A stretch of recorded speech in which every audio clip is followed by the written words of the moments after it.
Olá pessoal, tudo bem? Eu sou o Jonathan Cabral Sarmento, advogado, e estou aqui de volta para conversar com vocês sobre a Constituição Federal, a nossa lei maior.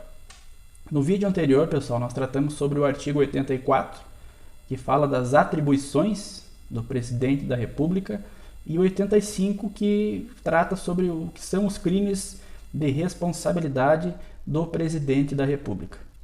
Vimos também anteriormente que nos últimos 30 anos, desde a redemocratização no nosso Brasil, passamos aí por dois processos de impeachment contra presidentes da República. Dois foram impedidos. O primeiro deles, Fernando Collor de Mello, além do impedimento, do seu afastamento, ele foi inabilitado por 8 anos do exercício das funções públicas.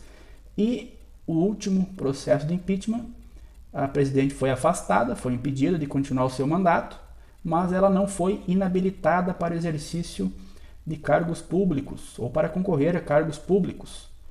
No meu entendimento, vou falar daqui a pouquinho, uma verdadeira aberração, se podemos dizer assim, porque fere com certeza a nossa Constituição Federal, que foi feito no julgamento lá em 2016. Mas enfim, vamos lá, pessoal. E também, o nosso Brasil sofreu aí, o presidente da República na época, Michel Temer, sofreu 2 denúncias por crime comum no exercício do seu mandato na época, e hoje ele responde em primeira instância, tendo em vista que deixou o cargo de presidente da República e perdeu o foro privilegiado, então responde aos crimes de organização criminosa, obstrução à justiça e corrupção passiva. Hoje responde em primeira instância, como todos vocês sabem e acompanham na mídia. O rito do impeachment, pessoal, está descrito na Constituição e também na Lei 1079 de 1950. Falar um pouquinho sobre o processo de impeachment em 2015. Ele foi aceito, foi acatado pelo presidente da época da Câmara dos Deputados e teve o seu seguimento no ano de 2016.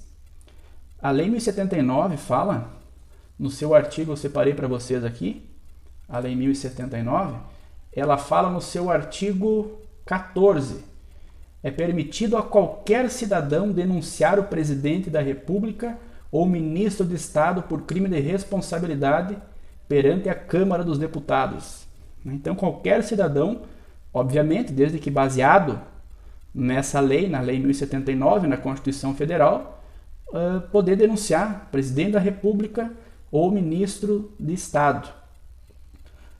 Sobre o processo de impeachment que a presidente Dilma Rousseff sofreu na época, os artigos então que foram levantados imputando o crime de responsabilidade da presidente na época foi o 85, como eu falei no vídeo anterior, 85 inciso 6, são crimes de responsabilidade os atos do presidente da República que atentem contra a Constituição Federal e especialmente contra a lei orçamentária, e também os artigos 10 da Lei 1079, são crimes de responsabilidade contra a lei orçamentária, foi isso que a presidente Dilma respondeu na época, e também o artigo 11, são crimes de responsabilidade contra a guarda e o legal emprego dos dinheiros públicos, abrir créditos sem fundamento em lei ou sem as formalidades legais. Então, naquela época, a presidente Dilma Rousseff editou decretos suplementares sem a autorização do Congresso Nacional. Então, portanto, foi a ela imputado o crime de responsabilidade e ela respondeu perante a Câmara dos Deputados, primeiramente, e depois quem julga o presidente da República é o Senado Federal, que é outra casa legislativa. Importante frisar também que o processo de impeachment teve uma alteração considerável em 2016, através da DPF 378. A DPF é arguição de descumprimento de preceito fundamental, que eu vou tentar explicar numa próxima oportunidade para vocês. Essa DPF foi ingressada no Supremo Tribunal Federal, que é o guardião da nossa Constituição, pelos partidos na época que apoiavam o presidente Dilma Rousseff e que contestaram o rito do impeachment. E quais as alterações significativas? A primeira é que a Câmara dos Deputados apenas autoriza o processo de impeachment. E também não há o afastamento imediato do presidente da República a partir do julgamento, a partir da análise do processo de impeachment, da denúncia de impeachment na Câmara. em sim só afastamento no caso de autorizado pelo Senado Federal.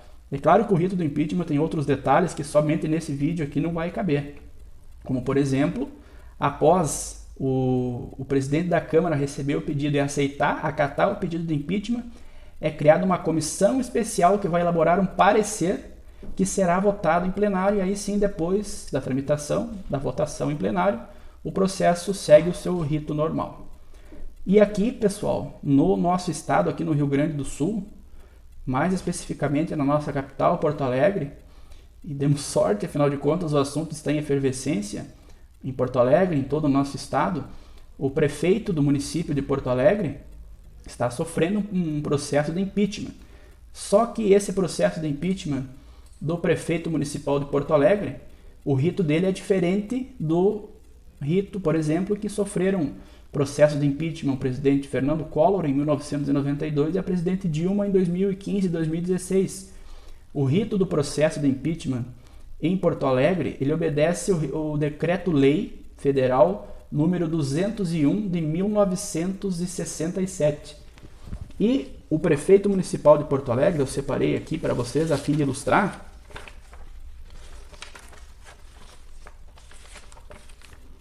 O prefeito municipal de Porto Alegre, então, está sofrendo atualmente um processo de impeachment. E a denúncia é sobre uso de recursos do Fundo Municipal de Saúde para publicidades. Esse foi o 6º pedido de impeachment que foi recebido pela Câmara de Vereadores de Porto Alegre. Os outros 5 foram arquivados, mas esse 6º foi acatado pela Câmara de Vereadores. E o que o prefeito municipal de Porto Alegre está sendo acusado de alocar recursos da saúde em publicidade. O que, no entendimento daqueles que ingressaram com o pedido, que foram empresários, representantes da sociedade civil, acusando o prefeito então de alocar recursos que deveriam ser destinados somente para a saúde em publicidade. E esse rito também do processo de impeachment lá do prefeito municipal de Porto Alegre, os prazos dele é diferente daquele prazo do processo de impeachment do presidente da República. Ele tem 90 dias para a conclusão. Se não houver a conclusão desse processo em até 90 dias, ele tem que ser arquivado e o prefeito continua no cargo. Tá, pessoal? Então, quem sabe nos próximos dias eu posso estar trazendo para vocês mais alguns detalhes especificamente sobre esse processo de impeachment que está ocorrendo em Porto Alegre. Tá bom? Espero que vocês tenham gostado do nosso vídeo e até a próxima. Tchau, tchau!